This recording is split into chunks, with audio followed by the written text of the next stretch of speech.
সময় আর আপনজন যখন একসঙ্গে আঘাত করে তখন মানুষ বাহির থেকে নয় ভেতর থেকেই পাথর হয়ে যায়। নিজের অনুভূতিগুলো কাউকে বোঝানোর চেয়ে চুপ থেকে কষ্টগুলোকে উপভোগ করা অনেক ভালো।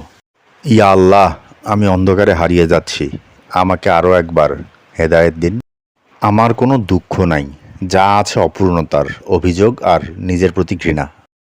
আল্লাহ, আপনি আমার ধৈর্য বাড়িয়ে দিন, কারণ আমার পরিস্থিতি একমাত্র আপনি ছাড়া অন্য কেউ জানে না।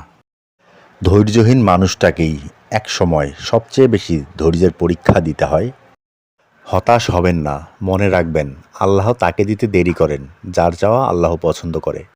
পৃথিবীতে আপন বলতে কিছু নেই। আপনার সময় যখন খারাপ যাবে রাতের ঘুমটাও পর হয়ে যাবে। সফলতা বলতে কিছু নেই। টাকাকে ভদ্র ভাষায় ক্যারিয়ার বলে। হে আমার রব, যেটা আমার জন্য কল্যাণকর সেটা আমার জন্য সহজ করে দিন। আমি সবসময় বৃষ্টিতে হাঁটতে পছন্দ করি, যাতে আমার অশ্রু কেউ দেখতে না পারে। যারা আল্লাহর কাছ থেকে নিতে শিখে গেছে তাদের আর দুনিয়ার কারো কাছ থেকে কিছু চাওয়ার দরকার নেই, আলহামদুলিল্লাহ। সব বন্ধু বন্ধু হয় না, তুই আমার এমন এক বন্ধু, তোর সাথে সবার তুলনা হয় না।